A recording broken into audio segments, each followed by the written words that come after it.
Hello, friends. This is Becky with Becky Budgets. Sorry, I'm filming later in the day. Our air conditioning hasn't been working and the house is really warm. So I was waiting for the sun to come down so that I wouldn't melt while I was filming. Anyways, today I'm going to go ahead and film our first week of July because we do pull the paycheck from this Thursday into July for our bills.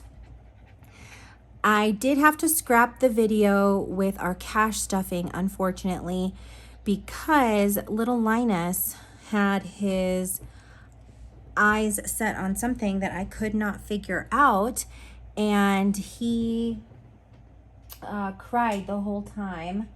So instead of pulling everything out of the envelopes, I just went ahead and finished stuffing them.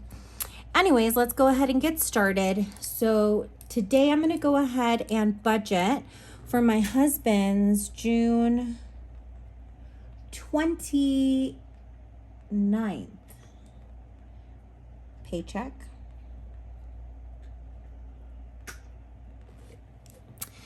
This week, we are expecting to get my paycheck and my husband's paycheck.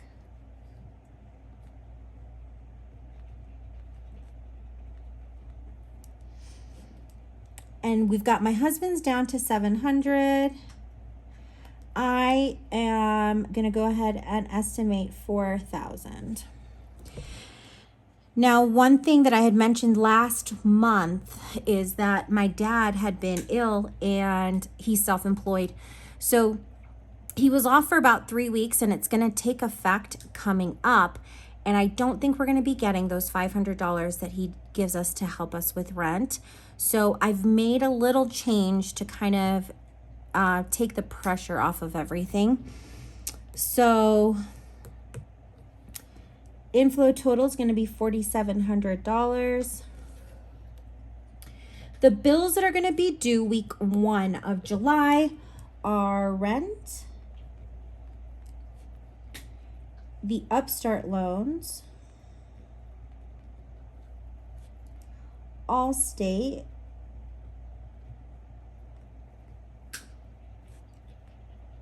we've got a preset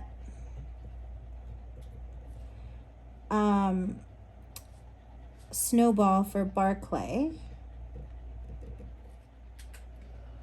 and then Audible, but it's not due this month. Rent is always due on the 1st. The Audible and the car insurance through Allstate are due on the 2nd. Sorry, the Allstate and the Upstart are due on the 2nd, and then Audible is due on the 5th.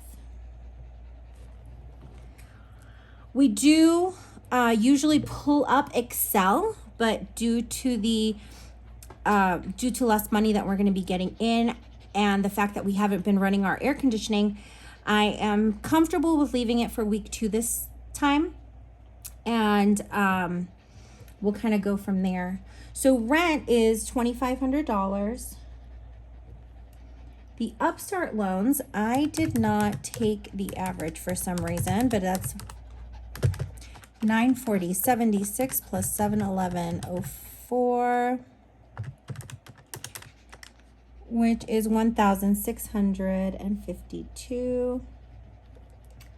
Allstate is $166. Now that is due to change because we just got it renewed for the next 6 months. So we'll see what that comes back as. And then the Audible is $0. When we add those values together,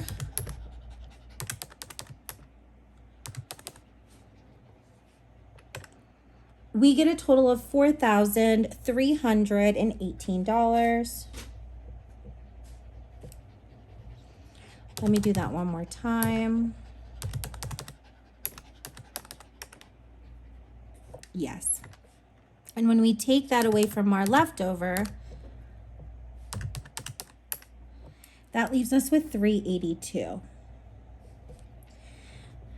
Now I was having trouble with my printer and I noticed now that I didn't pre-write these, so bear with me.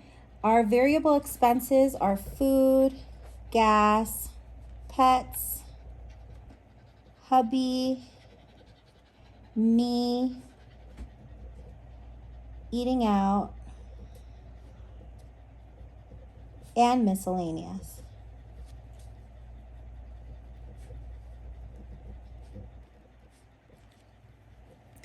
Let's pull that leftover down. And then our sinking funds are medical, vet, household,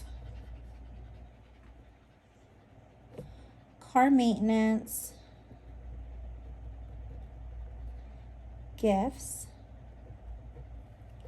vet, household, car maintenance, gifts, vacation, Microsoft renewal, car registration, and emergency.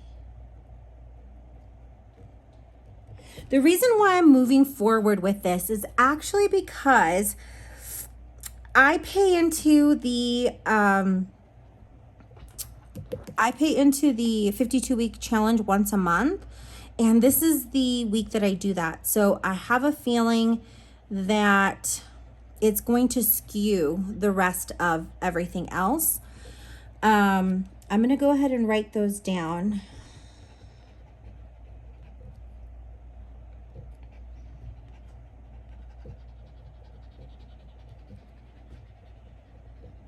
So mine is going to go ahead and get $106. That goes towards Christmas, and then my husband's is going to go ahead and get $26.50 with a 50-cent buffer.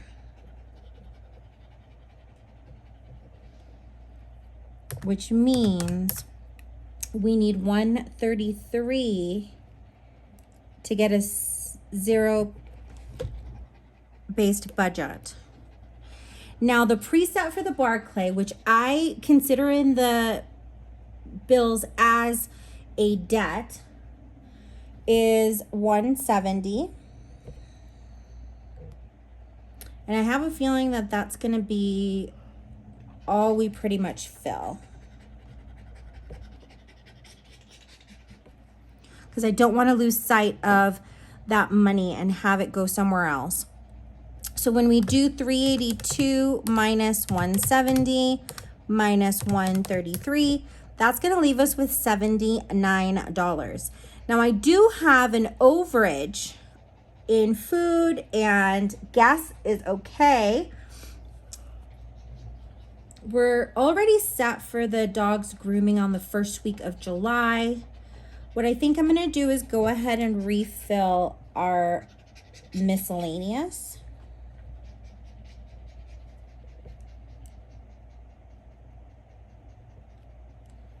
So 382 minus the 50 is going to leave 332. Minus 170 minus 133 is 29. I think what I'm going to do is 5, 10, 15, 20. Let's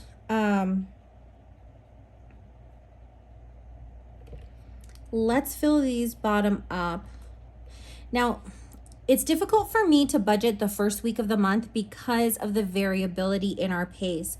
So this may look completely different when I take a look at the budget later in the week. It's going to be a little different because it won't be on Thursday that I'll know what I get paid. I'm hoping that because it's the weekend, I'll find out on Friday, and we'll see.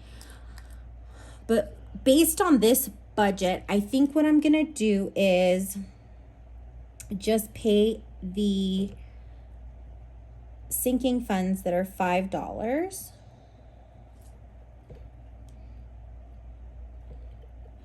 which leaves us with $312.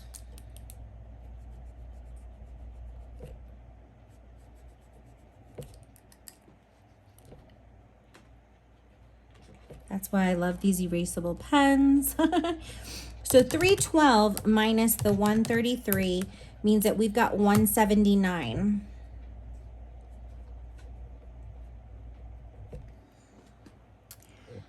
That means that here's the 170 for the Barclay, and we're going to put $9 into the snowball.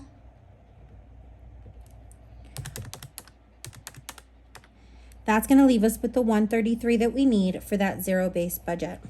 As I said, this may look completely different after payday because values may be different, but I do like to have an idea as to what is going to happen with our money based on this budget.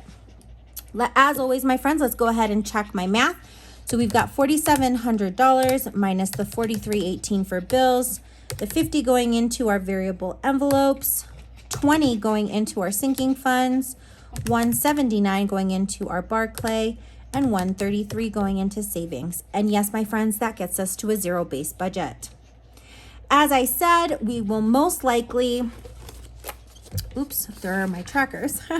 We will most likely not have those values until later in the week. I'm thinking that I may have them on Friday since the first is the weekend. That being said, I hope that each and every one of you is having an amazing end of your weekend, relaxing end of your weekend, and that you have a wonderful week ahead. Take care, my friends. Bye.